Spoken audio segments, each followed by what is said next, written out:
ಕಾಂಗ್ರೆಸ್ ಪಕ್ಷ ಕೇಂದ್ರ ಚುನಾವಣಾ ಪ್ರಣಾಳಿಕೆ ಸಮಿತಿ ಇವತ್ತು ಬೆಂಗಳೂರು ಬಂದಿದೆ.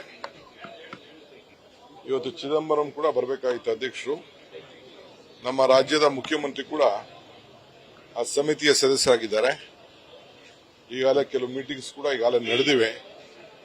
ಇಲ್ಲಿ ಜನರ ಅಭಿಪ್ರಾಯವನ್ನು ಪಡೆಯಲಿಕ್ಕೆ, ಸಂಘ ಸಂಸ್ಥೆಗಳನ್ನ ಅಭಿಪ್ರಾಯ ಪಡಲಿಕ್ಕೆ ಇವತ್ತು ಸಭೆ ನಡೀತಾ ಇದೆ. ಬಹಳ ಸಜೆಷನ್ಸ್ ಸುಮಾರು ನಾವು ಒಂದು 150 ಜನಕ್ಕೆ ಆಹ್ವಾನ ಕೊಟ್ಟಿದ್ದು.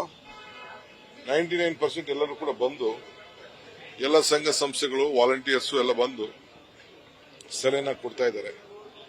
ನಾವು ಯಾವಾಗಲೂ ಕೂಡ ರಾಷ್ಟ್ರದಲ್ಲಿ ಒಂದು ಭದ್ರತೆ, ಎಲ್ಲ ವರ್ಗದ ಜನರಿಗೆ ಯಾವ ರೀತಿ ಅನುಕೂಲ ಮಾಡಲಿಕ್ಕೆ ಸಾಧ್ಯ ಅನ್ನೋದನ್ನು ಗಮನದಲ್ಲಿಟ್ಟುಕೊಂಡು ನಾವು ಪ್ರಣಾಳಿಕೆಯನ್ನು ತಯಾರು ಮಾಡ್ತೇವೆ. ಹಿಂದೆ ನಾವು ಕರ್ನಾಟಕದಲ್ಲಿ ಮಾಡಿರುವಂತಹ ಪ್ರಣಾಳಿಕೆ ಮತ್ತು ನಮ್ಮ ಗ್ಯಾರಂಟಿ ಇಡೀ ದೇಶಕ್ಕೆ ಒಂದು ಮಾದರಿಯಾಗಿದೆ ಅನ್ನೋದು ಕೂಡ ತಾವೆಲ್ಲ ಗಮನಿಸಿದಿರಿ. ಈ ಹಿನ್ನೆಲೆಯಲ್ಲಿ ಕೂಡ ಈಗೆಲ್ಲ ಕಾರ್ಯರೂಪಕ್ಕೆ ನಾವು ತಂದಿದ್ದೇವೆ. ಏನ್ ಕಾರ್ಯರೂಪಕ್ಕೆ ತರಲಿಕ್ಕೆ ಸಾಧ್ಯ ಅದು ಮಾತ್ರ ನಾವು ಮಾಡ್ತೀವಿ. ಅದರ ಬಗ್ಗೆ ಒಂದು ವ್ಯಾಪಕವಾದ ಚರ್ಚೆ ನಡೀತಾ ಇದೆ. ಇದಾದ್ಮೇಲೆ ನಮ್ಮ ಇಂಡಿಯಾ ಕೂಟ ಕೂಡ ಕೂತ್ಕೊಳ್ತದೆ. ನಾವೇನ್ ಮ್ಯಾನಿಫೆಸ್ಟೋ, ಅವ್ರ ಸಲಹೆ ಕೂಡ ಎಲ್ಲ ನಾವು ತೆಗೆದುಕೊಂಡು ಒಟ್ಟಾರೆ ಈ ದೇಶದಲ್ಲಿ ಒಂದು ಬದಲಾವಣೆಯನ್ನು ತರಬೇಕು. ಈ ದೇಶದಲ್ಲಿ ಒಂದು ದೊಡ್ಡ ಕ್ರಾಂತಿ ಆಗಬೇಕು.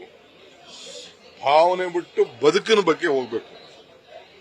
ಭಾವನೆಯಲ್ಲ, ಬದುಕಿನ ಬಗ್ಗೆ ಹೋಗ್ಬೇಕು. ಇದು ನಮ್ಮ ಕಾಂಗ್ರೆಸ್ ಪಕ್ಷದ ಒಂದು ಚಿಂತನೆ.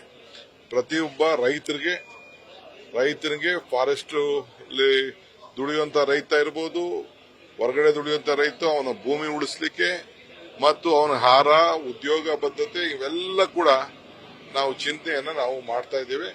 ಸೊ ಅನೇಕ ಸಲಹೆಗಳನ್ನ ಸ್ವೀಕಾರ ಮಾಡ್ತಾ ಇದ್ದೇವೆ. ನೋಡ್ರಿ, ಈಶ್ವರಪ್ಪನ ಕ್ಷಮೆ ಕೇಳಿ ಅಂತ ನಾವು ಹೇಳ್ತಾ, ಅವನ ಸೆಟಲ್ಮೆಂಟ್, 1 ರೌಂಡ್ ಸೆಟಲ್ಮೆಂಟ್ ಆಗಿದೆ.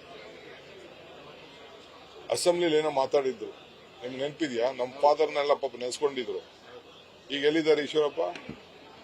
ಯಾರು ನಮ್ಮ ಸುದ್ದಿಗೆ ಬಂದಿದ್ದಾರೆ ಅವ್ರಿಗೆಲ್ಲ ಒಂದೊಂದು ಸ್ಟೇಜ್ ಸೆಟಲ್ಮೆಂಟ್ ಆಗ್ತಾ ಇದೆ. ಅರ್ಥ ಆಯ್ತಾ? ನಾವೇನು ಈಶ್ವರಪ್ಪನ ಯಾವ ಸೆಟಲ್ಮೆಂಟ್ ಕೇಳಿ ಗುಂಡಿಗೆ ಕೊಲ್ತೀನಿ ಅಂತ ಕೊಲ್ಲಿ ಬಿಡಿ.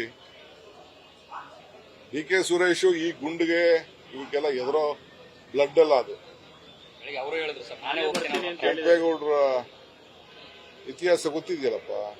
V have our own history in Bengaluru. ಪ್ರೇರೇಪಣೆ ಮಾಡೋದು ಬೇಡ, ನಾನೇ ಬರ್ತೀನಿ ಈಶ್ವರಪ್ಪನವ್ರ ಮನೆಗೆ. ಇಂಥವ್ರು ನಾವು ರಾಜಕಾರಣ ಮಾಡಬೇಕಾದವರು. ಹಿಂದೆ ಹೇಳಿದ್ದೀನಿ, ಹುಲ್ಲುಗಾಡಿನೂ ಹಿಡ್ಕೊಂಡು ಬರ್ಲಿಲ್ಲ, ಕಿವಿ ಮೇಲೆ ಹೂವು ಹಿಡ್ಕೊಂಡು ಬರಲಿಲ್ಲ. ನಡೀರಿ, ಆಯ್ತು. ನ್ಯೂಸ್ ಫಸ್ಟ್, ನಿರ್ಭೀತಿಯಿಂದ ನಿಮ್ಮ ಪರವಾಗಿ.